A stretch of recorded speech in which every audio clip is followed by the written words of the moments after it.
You're not here by accident. Maybe Allah wants you to hear these ayat today.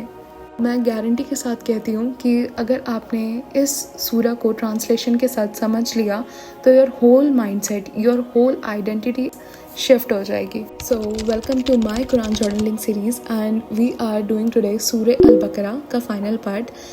तो आज जब मैं journal करी थी ना तो इट हिट मी लाइक कि दिस सूरा is not just information, it literally builds a believer, a Muslim, step by step. and अब हम आ गए हैं इसके लास्ट एपिसोड पे, दैट इज़ आयत नंबर 189 से लेकर 286 तक. दिस पार्ट फील्स लाइक अल्लाह हमें पर्सनली शेप कर रहे हैं, हमारे लाइफस्टाइल को, हमारे अखलाक को, हमारे डिसीजंस को, हमारे दिल को. जब मैं जर्नल ओपन करती हूँ और तो मैं यूजुअली हमेशा दुआ करती हूँ, या अल्लाह जो भी आप मुझे सिखाना चाहते हैं वो सारी चीज़ें मेरे दिल पे उतार दें. कुरान पढ़ लेते हैं लेकिन कुरान को ज़िंदगी में लाने का सबसे बड़ा स्ट्रगल यही होता है कि हम उसे ज़िंदगी में इम्प्लीमेंट नहीं कर पा रहे होते. तो अगर एक छोटी भी हैबिट हमारी लाइफ में इंक्लूड हो जाए तो that's a win win situation. तो आयत नंबर 189 से स्टार्ट होता है और सबसे पहली चीज़ अल्लाह हमें सिखा रहे हैं, don't eat people's wealth unjustly. मतलब कोई भी चीटिंग, झूठ, corruption, even small shortcuts in life. Allah is telling us believer का कैरेक्टर क्लीन होता है. हम दुनिया को चीट नहीं करते बिकॉज अल्लाह देख रहे हैं. ठीक है, ऑफ कोर्स अल्लाह देख रहे हैं. जिस सोसाइटी में ये एक आयत इम्प्लीमेंट हो जाए ना कि चलो ये गुनाह नहीं करते क्योंकि अल्लाह इज़ वॉचिंग अस, तो वो सोसाइटी सोचो, इमेजिन द सोसाइटी, कितनी सेफ्टी हो जाएगी सोसाइटी में. फिर अल्लाह हमें रमज़ान का डिसिप्लिन याद दिलाते हैं. Fasting is not just about भूख और प्यास, इट्स अबाउट बिकमिंग अवेयर. तकवा बिल्ड होता है हमारा. Fasting teaches us how to say no to our selves. हम अपने आप को नो बोलना कैसे सीखते हैं, दूसरों को नहीं, अपने आप को. सेल्फ कंट्रोल हमारा बिल्ड होता है. और मुझे पर्सनली ये बहुत अच्छा रिमाइंडर लगता है कि अगर हम रोज़े में पानी तक नहीं पी रहे हैं तो क्यों नहीं पी रहे हैं, बिकॉज़ अल्लाह देख रहे हैं कि चलो रूम में कोई भी नहीं है, मैं अकेली हूँ, मैं पानी पी लेती हूँ, कोई बात नहीं, रोज़ा तोड़ देते हैं, ठीक है. लेकिन हम क्यों नहीं पीते, हम में से कोई क्यों नहीं पीता, क्योंकि वी ऑल नो दैट कि अल्लाह देख रहे हैं एंड हमारा रोज़ा टूट जाएगा. तो अगर हमारा माइंडसेट रोज़ा को लेकर ऐसा है, फास्ट को लेकर ऐसा है, तो बाकी सिंस जो बाकी गुनाह हम लोग करते हैं वो क्यों नहीं रुक सकते ऐसे, इस माइंडसेट से. तो मैं अपनी कुरान जर्नलिंग में यही लिखना चाहती हूँ कि रोज़े से विल पावर बिल्ड होती है. ये अल्लाह की तरफ से हमारे लिए एक ट्रेनिंग सिस्टम है. ठीक है. इसके बाद अल्लाह हमें वार्न करते हैं कि जो सच है, ट्रुथ को फॉल्सहुड के साथ मिक्स मत करो. इट्स सो रिलेवेंट टुडे कि सोशल मीडिया, न्यूज़, ट्रेंड, सब चीज़ें सच्चाई को ब्लर कर देती है. लेकिन अल्लाह हमें क्लैरिटी देना चाह रहे हैं. और क्लैरिटी कब आती है, बिलीवर का आइडेंटिटी क्रिस्टल क्लियर होता है. हमें कोई फेक रोल्स, डबल लाइफ जीने की ज़रूरत नहीं है, हमें कोई हिपोक्रेट्स बनने की ज़रूरत नहीं है. जो है अल्लाह के लिए है. जैसे अभी सोशल मीडिया है या फिर बहुत सारी ट्रेंड्स चलते हैं, तो we tend to lose our identity कि चलो सोशल मीडिया पे हम लोग दिखावा कर लेते हैं, ट्रेंड्स के साथ हम बह जाते हैं. हमें शो ऑफ नहीं करना है, हमें हिपोक्रेट्स नहीं बनना है कि हम डबल लाइफ जी रहे हैं, कि असल में हम कुछ और हैं और शो हम कुछ और कर रहे हैं. तो ट्रुथ को फॉल्सहुड के साथ हमें मिक्स नहीं करना है. इसके बाद इस सूरा में हम फैमिली लाइफ की तरफ मूव करवाती है, and that is marriage, divorce, इबादा, रिलेशनशिप्स और राइट्स. ये सब रूल्स एक्चुअली प्रोटेक्शन के लिए होता है, हमारी ही सेफ्टी के लिए है. और जब मैं आयत लिख रही थी ना, जर्नल कर रही थी, रिफ्लेक्ट कर रही थी इस चीज़ के ऊपर, मुझे ये रियलाइजेशन हुआ कि इस्लाम ने औरतों को कितनी डिग्निटी दी है, हर स्टेप पे गाइडलाइंस दी है, हर स्टेप पे प्रोटेक्शन दी है. जब दुनिया कंफ्यूज हो जाती है ना कि वुमेन एम्पावरमेंट है क्या, जैसे विमेन एम्पावरमेंट आज तक हमें western society, modern society women को एम्पावर नहीं कर पाई है, लेकिन इस्लाम ने हमें 1400 साल पहले ही हमें एम्पावर कर दिया है. अल्लाह हमें एक बैलेंस्ड, रिस्पेक्टफुल और सेफ स्ट्रक्चर देते हैं. ठीक है। अगर आप सच में समझना चाहते हो कि रियल फेमिनिज्म है क्या, तो आप इस्लाम को स्टडी कर लें, आपको समझ आ जाएगा कि what real feminism looks like. सूरा का एक बहुत इंपॉर्टेंट पार्ट आता है एंड दैट इज़ चैरिटी, कि अल्लाह हमें रिमाइंड करते हैं कि उनकी राह में खर्च करो, मतलब दीन के रास्ते में खर्च करो, अल्लाह के लिए खर्च करो, किसी गरीब की मदद करो, किसी ज़रूरतमंद की मदद करो, जानवरों को खिलाओ, ठीक है। इसमें कोई शो ऑफ नहीं करने की बात है। एंड ये सब चीज़ें हमें क्वाइटली करने को बोला है, सिंसियरली करने को बोला है। एंड यहाँ से ना मुझे अपने अब्बू की एक बात याद आ जाती है। वो हमें हमेशा से हमें ये बोलते थे कि नेकी इस तरह से करो कि एक हाथ से दो तो दूसरे हाथ को पता ना चले। एंड ये कहावत है, यू नो, एंड ये कहावत बहुत बहुत डीप है कि अगर आप इस हाथ से दे रहे हो तो इवन आपके दूसरे हाथ को नहीं पता चल रहा है। तो इतनी क्वाइटली हमें चैरिटी करनी चाहिए। और अल्लाह प्रॉमिसेस की जो आप अल्लाह को देते हो ना, वो आपको मल्टीप्लाई करके देते हैं। और फिर आते हैं हम सबसे स्ट्रॉन्गेस्ट वार्निंग पे, एंड दैट इज़ रिबा। तो इंटरेस्ट के बारे में नहीं पता है तो आप जाके सर्च कर लें। इट्स लिटरली ब्याज बोलते हैं अगर रिबा में डील करना। तो अल्लाह लिटरली सेज कि जो लोग ब्याज में डील करते हैं ना, रिबा में डील करते हैं ना, they are fighting a war against Allah. तो मैं सोचती हूँ दुनिया का सबसे पावरफुल बीइंग अल्लाह, और आप एक बंदा इंटरेस्ट की वजह से उसके अगेंस्ट खड़े हो जाएं। कुरान में लिटरली सेट कि जो लोग रिबा में डील करते हैं ना, वो मेरे अगेंस्ट वॉर करें।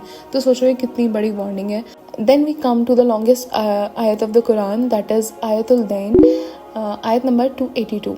एक फुल पेज सिर्फ accountability, writing down agreements, financial responsibility. सोचने वाली बात है कि हम स्पिरिचुअल किताब समझते हैं कुरान को कि ओके चलो इसमें हम स्पिरिचुअल चीज़ें समझेंगे।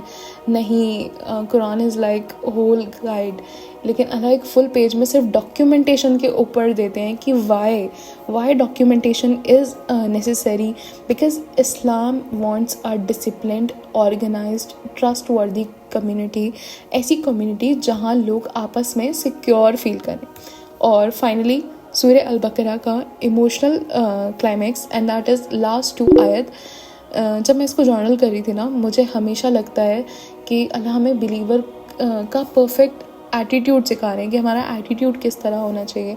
The messenger believes and the believers believe, मतलब हम प्रॉफिट सल्लल्लाहु अलैहि वसल्लम के फुट स्टेप फॉलो करते हैं और हमें करने चाहिए। वी हेयर एंड वी ओबे, ये लाइन मुझे हमेशा डीप हिट करती है, क्योंकि हम अक्सर ओबे पर ही आके रुक जाते हैं। मतलब वी हेयर, लेकिन जब ओबे करने की बारी आती है तो हम एक्सक्यूज़ेस बनाने लगते हैं, like I am not ready, अभी तो मैं ये नहीं कर सकती, अभी तो मेरी सिचुएशन ये है, मैं इसे अगले साल करूँगी, अगले महीने करूँगी, अगले हफ्ते करूँगी, या सर्टेन लाइफ स्पॉट पे पहुँच जाऊँगी तब मैं करूँगी। No, we hear and we obey. फिर वो दुआ जहाँ हम अल्लाह से फॉरगिवनेस मांगते हैं, अपना बर्डन लाइटन अप करने के लिए और हेल्प अगेंस्ट डिफ़िकल्टीज़। ये दुआ एक बिलीवर का इमोशनल टूल किट है and like a reset button. और जिस तरह सूरा एंड होती है ना, तो मुझे ये ना बहुत पसंद है। अल्लाह हमें बस ये सिखाते हैं कि ask me, rely on me and stay obedient and I will take care of everything else. So this is the सूरह अल बकरा। ये सूरह एंड होती है यहाँ पे, लेकिन इसका इफ़ेक्ट बिलीवर पे ख़त्म नहीं होता। ये सूरह पूरी लाइफ का स्ट्रक्चर देती है। और अगर आप इस सीरीज़ के थ्रू मेरे साथ कुरान जर्नल कर रहे हो ना, तो trust me, this consistency itself is a huge इबादत। तो अब हम आ जाते हैं अपनी जर्नल की तरफ कि एक्चुअली में इसमें लिखना क्या है।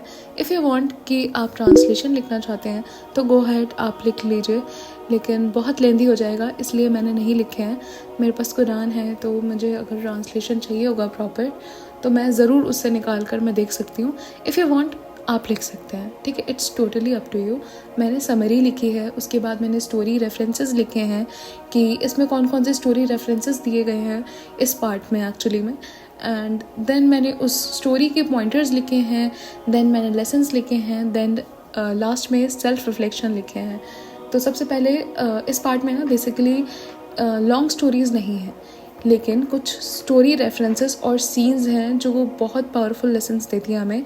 और जब हम जर्नलिंग करते हैं ना, तो ये छोटे छोटे रेफरेंसेस भी बहुत डीप रिफ्लेक्शन बन जाते हैं। एंड ट्रस्ट मी, अगर आप पूरे कुरान पढ़ें ना और आपको थोड़ा थोड़ा बैकग्राउंड पीछे से भी पता हो, तो ना सारे डॉट्स कनेक्ट होने लग जाते हैं and you will feel amazing.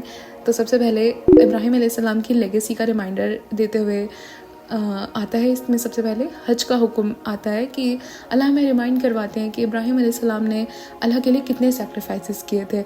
आगे हम बढ़ते हैं, दैट इज़ बनी इसराइल का एटीट्यूड, एक वार्निंग स्टोरी की तरह जो हमारे बार बार सामने आता रहता है थ्रू आउट द सूरा। इस हिस्से में अल्लाह हमें दोबारा से रिमाइंड करवा रहे होते हैं उन बनी इसराइल का जिक्र करके कि वो लोग हमेशा हर ऑर्डर पे आर्ग्यूमेंट करते थे, अननेसेसरी क्वेश्चंस करते थे, ओवर थिंकिंग करते थे एंड एट द एंड वो ओबे भी नहीं करते थे। ये स्टोरी इसीलिए है कि obey first, argue less. Then the third reference is from Musa अलैहिस्सलाम्स टाइम कि जब मैजिक और सिहर वाला रेफरेंस कि मैजिक का जिक्र आता है, जादू का जिक्र आता है, जिसको लोग मिसयूज़ करते थे फैमिलीज़ तोड़ने के लिए, रिश्ते तोड़ने के लिए। ये एक रिमाइंडर है कि जो गुजर गए हैं ना नेशंस पुराने ज़माने में, उनके ज़माने में उन्होंने गैर शरई चीज़ों पर ट्रस्ट रखा था और अपना दीन हमेशा डिस्ट्रॉय किया। एंड अगर हम मॉडर्न वर्ल्ड में भी देखें ना, तो ये चीज़ें आज भी लोग करवाते हैं और करते हैं, इन चीज़ों को प्रैक्टिस करते हैं। तो ये सारी गैर शरई चीज़ें हैं and it's one of the major sin I think. इसका लेसन सिंपल यही है कि अगर आपको किसी चीज़ से भी प्रोटेक्शन चाहिए, आपको किसी भी मसले का हल चाहिए, तो कुरान के पास से लो, ना कि कोई शॉर्टकट से। एंड देन फोर्थ रेफरेंस आता है the scene of the prophet सल्लल्लाहु अलैहि वसल्लम एंड द उम्मत। लास्ट आयत में आखिरी 2 आयत बेसिकली बहुत बहुत खूबसूरत सीन जैसे हैं कि नबी पाक सल्लल्लाहु अलैहि वसल्लम प्योर तवक्कुल के साथ ईमान की तस्दीक करते हैं, फिर पूरी उम्मत कह देती है। ये एक इमोशनल मोमेंट है, सबमिशन, दुआ, सरेंडर एंड लव। आप जाके लास्ट 2 आयत्स को ज़रूर पढ़ना एंड इसकी ट्रांसलेशन ज़रूर देखना। एंड नेक्स्ट आते हैं हम रिबा पे, इंटरेस्ट पे, डिस्ट्रॉइंग सोसाइटीज़। इससे पूरी सोसाइटी तबाह होती है। किसी एक इंडिविजुअल की कहानी नहीं दी गई है कि, लेकिन अल्लाह हमें वार्न करते हैं कि इंटरेस्ट पे पहली कौमें तबाह करनी थी, फैमिलीज़, बिजनेसेस, जस्टिस सिस्टम सब कोलैप्स हो जाता है। लेसन यही है कि रिबा से दूर रहो वरना बरकत ख़त्म हो जाती है। इससे कोई रेफरेंस स्टोरी नहीं मिलती, लेकिन ये पॉइंट बहुत इंपॉर्टेंट है टू बी नोटेड। इसमें सेल्फ रिफ्लेक्शन करना बहुत ज़रूरी है, ये पार्ट सबसे इम्पॉर्टेंट है। What did I actually learn from this part, कहाँ पर मैं पर्सनली लैक करती हूँ चीज़ें और क्या चीज़ें अल्लाह मुझे रिमाइंड करने की कोशिश कर रहे हैं।